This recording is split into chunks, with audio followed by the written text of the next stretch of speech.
上天是公平的，未来20年将会有全新的一批人被老天选上，以至于他们无论是赚钱、投资、事业、人生、感情等等，都可以很轻易的做到心想事成。所以这种人就适合进攻，累积资源和财富。相反，之前做任何事情得心应手的人呢，你是不是从5年前开始就感觉有点无能为力了？因为我们的大运要准备从8运转化成9运，在这交接的5年期间呢，比如说从18年的贸易战到20年的疫情，再到后面的战争等等，这些天灾人祸其实就是一个警告，告诉你在未来20年，你都必须要如履薄冰，步步为营，保护你现在所拥有的，或者去做跟趋势有关的事业，去借在趋势上的人的运，而不是再靠自己了。大家好，我是扫雷声，这些话绝对不是危言耸听啊。犹太人有一本致富圣经，叫做塔木德。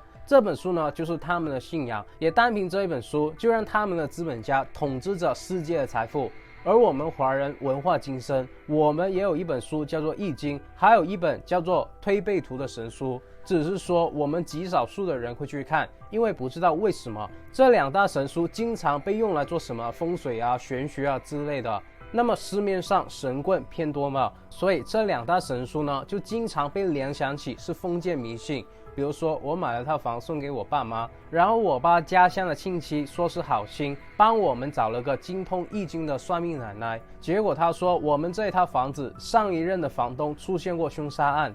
害得我爸妈心慌意乱的。可问题是我这一套是新房啊，刚建的啊。最恶心的是他好像有天眼通一样，在不知道我家地址的情况下就可以得出这样的结论。所以我找到了一直以来我只相信他并且真正懂易经的师傅，去到我家里面帮我布局。结果这1年里面呢，我不但赚的钱变多了，还捡了很多的便宜，投资了很多以前买不起的房地产来收租，然后租金的回报呢是直接飙升的，让我拥有了更多的被动收入。所以不是这2大神书有问题，关键是解读它的人以及我们是如何筛选资讯的。记着，你不要怪你的命不好，因为不是说你命好，你这一辈子就一定能好的。无数人一手好牌都被打得稀烂的，也有无数像我当初一无所有的人一样，透过逆天改命实现了一无所缺。但是前提是我们必须要知命明事，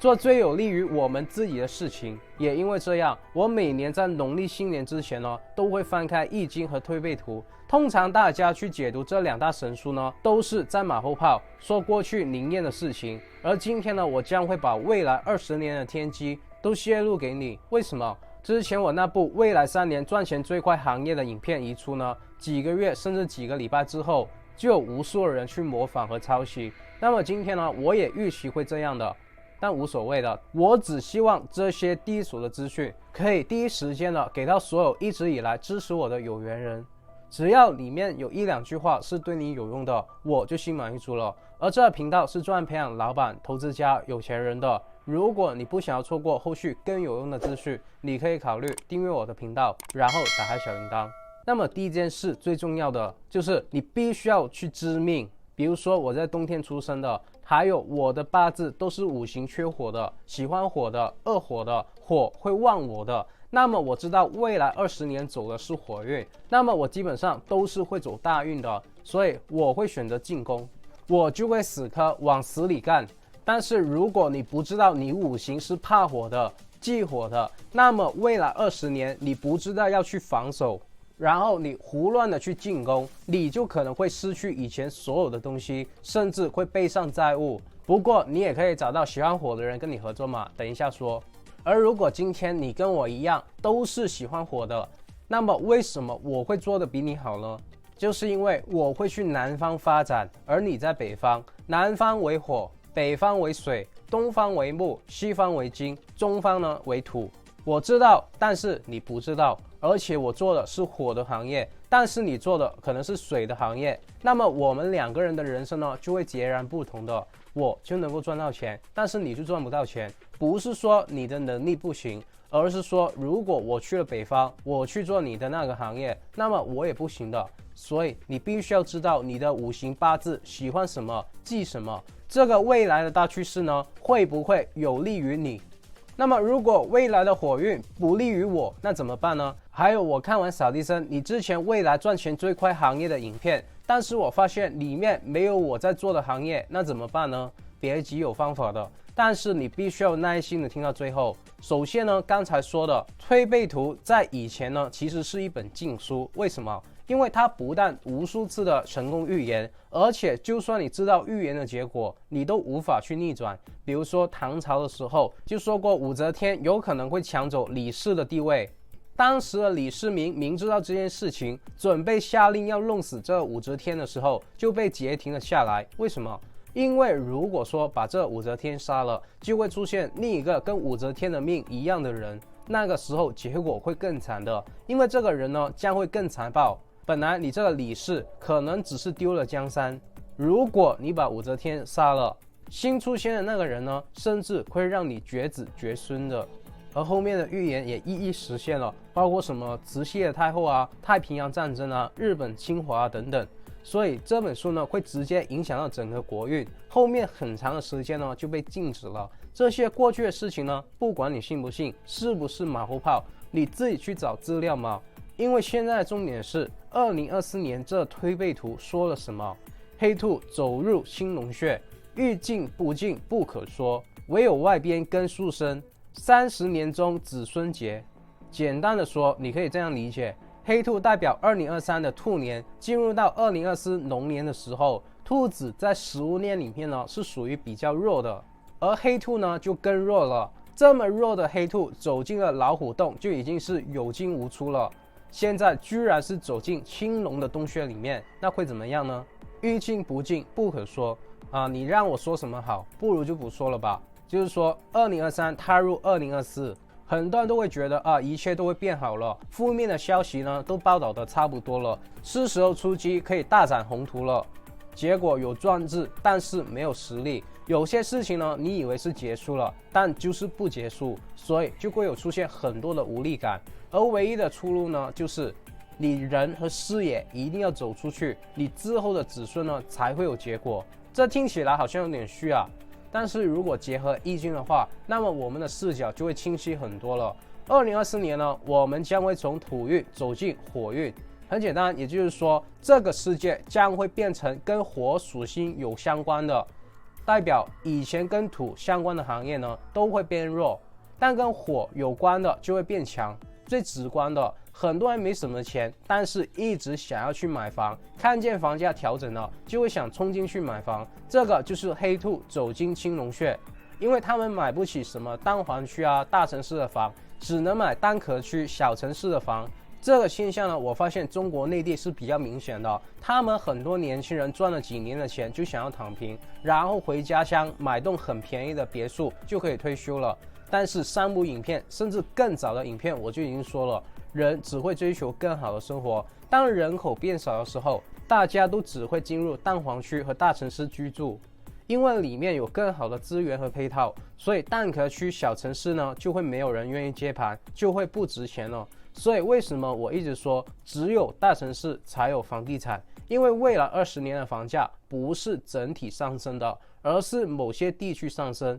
我相信将来会有更多的人去炒房，因为全世界很多国家的地方，他们大城市蛋黄区的房地产政策都已经放松了很多了，为的是刺激经济。比如说以前只能买1套房啊，然后现在就放任随便买了。以前要去交税，现在就不用交，或者是少交。以前贷款只能借少一点，现在就可以借多一点了。加上美联储降息，这个确实会吸引到很多的炒房客，因为炒房呢是属火而不是属土的。火的本质呢就是快，那么很快的一买一卖就是火的行为。但是记着，这些利好的消息呢只利好蛋黄区，并不是所有的地方都有人去炒的。也就是说，以前那种房价一涨，蛋黄区先涨，蛋白区和蛋壳区后面也会跟着涨的情况，可能就不会出现了。所以虽然火生土，房地产不会太差，但不是什么都能够去买。要买的是那种有炒卖属性的，也就是最多人去追捧的蛋黄区，还有就是以前跟土相关的行业，比如说建筑业啊、装修业啊、古玩啊、房仲啊等等，都要去注意了。之前这些行业，只要你轻轻稍微努力一点，都能够赚不少钱的，因为2024年之前的20年都是在走土运嘛，这些是趋势的行业。但是2024年之后呢，如果你才想要进入这些行业的话，就没有那么容易赚到钱了。但这只是说没那么容易。如果你的行业是跟水跟金有关的，比如说你是卖水的游泳教练、做海鲜啊、洗衣服啊，还有唱歌啊、金融啊、公务员啊等等，在2024年火运到来的时候，这些就更难赚到钱了，因为这些是直接逆着趋势去走的。所以等一下你不确定自己行业的属性，你一定要去查一下，不要黑兔走进青龙穴啊。除非呢这些工作可以加上火的属性，比如说是可以用来炒卖的，不是用来长线投资的。像是股票，如果你希望握着一只股票10几年的话，那么在未来这种动荡的环境里面呢，你将会变得一无所有的。比如说之前我还真的听到有些教人投资股票的所谓老师教人家长期持有 Tesla， 原因居然是因为 Tesla 的新车续航可以达到600多公里，而保时捷只能有300多。此话一出呢，8年的时间 Tesla 直接跌了41%，1000万你就没了400多万了。你告诉我怎么个长期持有啊？之前还有个老师说，阿里巴巴是中国的龙头股，大到不能倒的，所以买入它的美股呢，持有个10年就可以翻10倍。结果你会发现，你投1000万进去，直接亏掉了800万。4年的时间呢，还在底部动也不动。但是如果你懂得抓住股票上升的趋势，在股票形成暴升形态，像是这只辉达公司在股价突破283块美金的时候去买入，那么这半年多的时间你将会什么都不用做，因为这只股票直接让你翻了1.5倍，等同于1000万进去2500万出来。所以股票虽然是属金的，但只要我们是去炒，也可以赚到不错的利润。但是我们不能略过风险不去讲。很多人让你持有个股票10年，是因为10年之后你是找不到它的，它不需要对你负责任的。而对于我们中短线炒股的人来说，推场机制的完善反而让我们更安全。尤其是像现在的股市涨30%跌3%这种大涨小回的情况，我们亏呢最多就是亏3%，但赚的话就是最少赚30%。这个游戏我们长期玩下去，我们是越轻松，但是赚的钱呢就越多了，面对风险呢就越少了。轻松是因为我们的方法并不需要去盯盘。如果你希望学习这一套完整的系统，你可以在影片描述上的第一条链接去报名我的股票投资班，因为只要你现在订阅和点赞，这个价值1000美金的课程呢是直接免费的送给你的。也就是说，40年前走金运的时候，银行业很发达，普通人只要做银行的都很容易赚到钱。但后面转到土运的时候呢，银行业的生意就很难做了，所以银行呢就会配合土的元素来做生意，比如说开始做房贷的生意。那么房地产发展最迅速的时候呢，银行也跟着赚到钱了。那么现在又从土运转到火运，所以银行如果想要赚到钱的话，就必须要加入火的元素。这里面说的第一个呢，就是跟炒作有关的，是火的元素。然后后面会讲到的网络银行或者虚拟银行等等，也是火的元素啊。所以现在你要先知道的是，2024年往后的20年走的是离火运。那么从大的去说，战争就是属火的，而且是比较弱的去挑战比较强的，因为黑兔走进青龙穴嘛。结果呢，欲进不进不可说，政局呢可能会持续的动荡。而从小的说呢，你预期我们人也会变得很火爆，人跟人之间呢将会很容易的发生冲突，而且将会有很多人用打架来解决问题。所以记着，2024年的第二个坑呢，就是我们可能会掉入打架的陷阱里面。但是记着，除非你打的那一场架可以引起大家的关注，对你的流量有提升，否则打架就只是一个支出，跟你投资亏钱是一个道理的。我告诉你，其实被打的人呢，他到医院验伤的时候呢，他连买什么车都已经想好了，最起码是 BBA 起步的，对吧？现在打架打的是什么？是拳头吗？ No， 是 money。 比如说我自己啊，之前呢有个小老板，他公司倒闭了，我好心的收留他在我公司工作，在他最失意的时候呢，请他跟着我们团队去旅游，甚至我还借钱给他，但是他不知道感恩的，工作上遇到挫折了就埋怨，影响了我们整个公司的士气，甚至还在背后讲我们管理层的坏话，知恩不图报。但我只是让这种人去滚而已啊！就算他在后面怎么去挑衅，那我也很生气，但我还是连跟他争执都没有，更不用说去揍他了。为什么呢？外人看起来呢可能会觉得我没种，但说真的，我的时间成本还挺大的。如果我选择跟他争执，就是放弃我去赚钱的时间。如果说1个小时价值1万美金，那么一天就最起码是8万。而且这种人出去外面呢，其他人也会教育他的，那何必自己出手呢？他不还钱，那就法律制裁嘛，对吧？我金钱上可能吃过亏，那就等于说我是用钱买回来一堂课，让我学会了如何去看人而已。所以我想清楚了之后呢，我就不生气了。还有，就算别人打你的时候呢，你记着你是不能还手的，因为你一还手性质就变了。别人打你，你一还手就是互殴嘛。一旦上升到互殴的性质呢，就是他会进去做，你也要跟着进去做，没有必要的。所以除了要压制自己的脾气之外呢，还要学几下互投的本领啊。那这个是开玩笑的。我想说的是，这里面其实就是一个赚钱的机会。未来20年9运来了，每个人都很容易变得很火爆、很冲动，心里面不能平静，而且很多事情感到有无力感。尤其是现在很多人已经对物质开始免疫了，很多人都躺在家里面不愿意走动，成为了宅男宅女。尤其是消费能力最强的年轻人，为什么？因为他们发现奋斗也没有用啊，再怎么奋斗都干不过资本，再怎么奋斗都比不上富二代，所以他们就开始躺平了。在这时候呢，大家都会开始注重修行、修心、修内在，开始注重能量，开始注重精神的信仰，因为这样人就不会再那么痛苦了。也就是说，如果你的行业或者生意带有身心灵或者精神文明的元素呢，那么就会很容易的赚钱。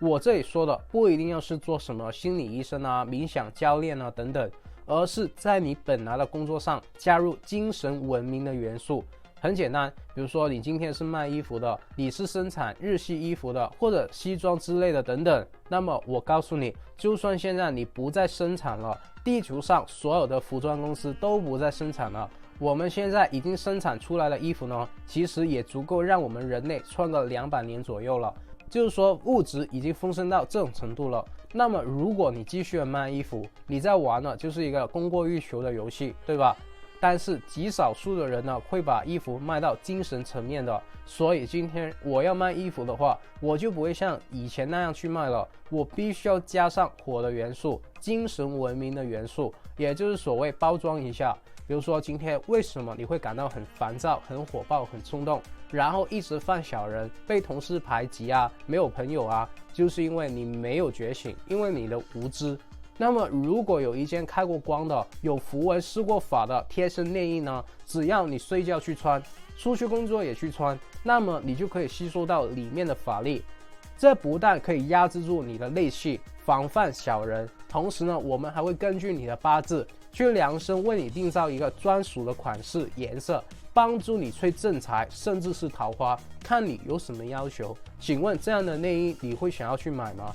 那这个我是随便说的，但是记着不要再说我的衣服很好看、很抗冷、很防晒之类的。你未来20年必须要解决的是人类精神的问题。再比如说海底捞最近很火的那个科目三舞蹈，你知道为什么海底捞卖个火锅而已，但是它可以从中国开到全世界，然后上市吗？当然火锅是属火的，可是你想要吃真正的火锅，你不会想要去吃海底捞，而是随便去重庆都找到一家比海底捞正宗的。那为什么海底捞做的那么成功呢？因为人家卖的叫做精神文化，它会让你感觉到自己被人尊重了。饮料呢你随便喝，果盘呢你随便吃，吃个虾呢还有人专门剥壳的，然后你还可以去修指甲啊，看跳舞表演啊，生日呢还有人给你庆祝等等。而这些全都是免费的，1毛钱都不需要去花，但是有一群人来照顾你，所以他卖的不是火锅，而是文化，是一种感觉，是一个可以让你放松的地方。这能不能听懂啊？所以今天不是说走火运，然后你今天是卖黄金的，那么你就要去把你这个店给关了，不是这样的。你本来做什么，现在就做什么，只要这件事情呢是你热爱的，是可以发挥你的所长的，都可以去做，只不过要加入火的元素，跟炒作有关的，跟精神文明有关的，还有第三个跟中年妇女有关的。九运正确来讲呢是九子离火大运，离为中女，25岁以上55岁以下的女人，你会惊讶的发现，未来20年女生慢慢都会比男生强的。以前为什么男生是家庭的主力呢？因为力气大，可以做事，比较理性的思维，可以赚钱养家。但是你有没有发现，从最近的5年里面，最轻松赚钱的行业全都是女人赚的比男人多的。比如说做网红的、直播的、拍影片的，甚至是那些 top sales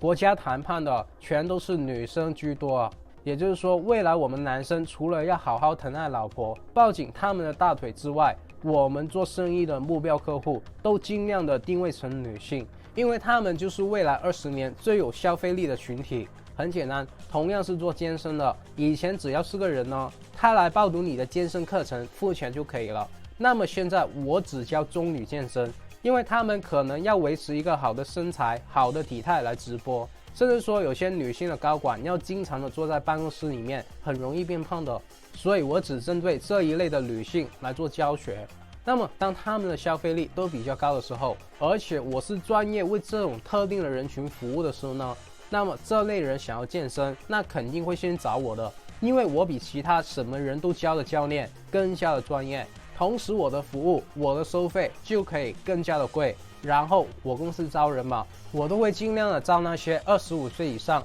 55岁以下的女生，因为她们更容易成功，我要借她们的运势。这也是为什么我之前的影片说美业都是比较容易赚钱的，想知道的等一下去看嘛。还有第4个跟光影虚电有关的行业，比如说以前你是卖保险的、卖房的、卖车的、卖旅游的，但是你很佛系，靠客户介绍客户，靠公司派客户给你，但是你有没有发现现在的客户越来越少呢？有没有发现就算有客户，他们都不跟你成交呢？为什么？回归到最根本，因为现在的客户不在线下，就算在线下可以认识到的人，他们都不信任你，因为你没有名气，没有品牌。但是你思考过吗？ YouTube 上暂时有25亿的用户，如果每人给你1块买你的产品或者是服务，你是不是会一夜之间瞬间获得25亿呢？如果你混得差一点的话，只有1万人追踪你，你随便去开一家餐厅，让这1万人每人付你100块的利润，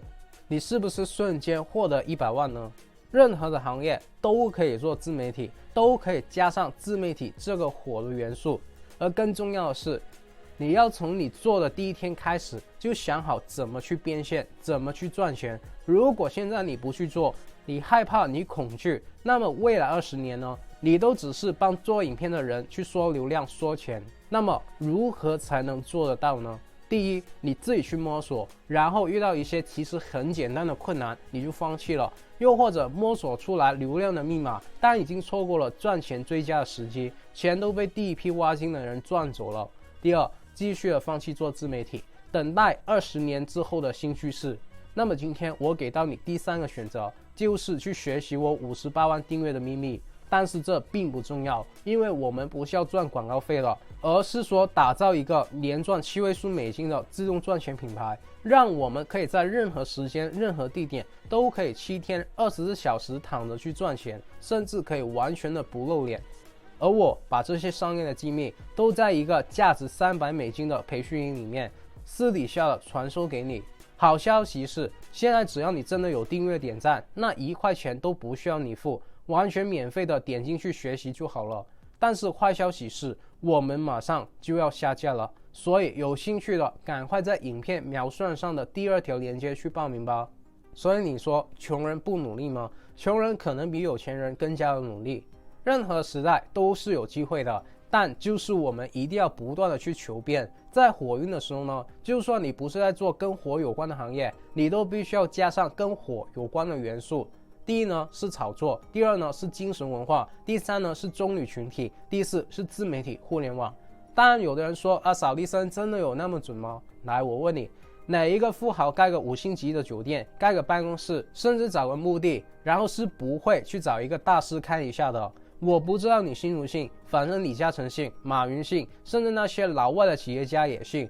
那为什么我不信呢？然后我以前其实也不信，但是我发现通常没有钱的人都不信。那么我想要变有钱嘛，所以我就信了。我不知道是不是真的有用，但是我信了，现在也对我没有什么损失，反而让我越来越不缺钱了。我只相信结果，而结果就是我的命运发生了不可思议的改变。好了，有什么问题呢？可以给我留言。只要你们能在我今天说的内容里面找到一两句话是有用的，能够帮助自己的人生过得好一些，我就心满意足了。那么接下来的每周四8点30分，我都会继续分享关于成为富人、企业家、投资家、达到财富自由的免费信息。如果你不想要错过的话，我还是呼吁你订阅我的频道，然后打开小铃铛，然后无私的把影片分享出去。我真心的祝福为这部影片点赞的兄弟姐妹们早日达到财富自由。好了，提前祝大家新年快乐！我们下个礼拜不见不散，拜。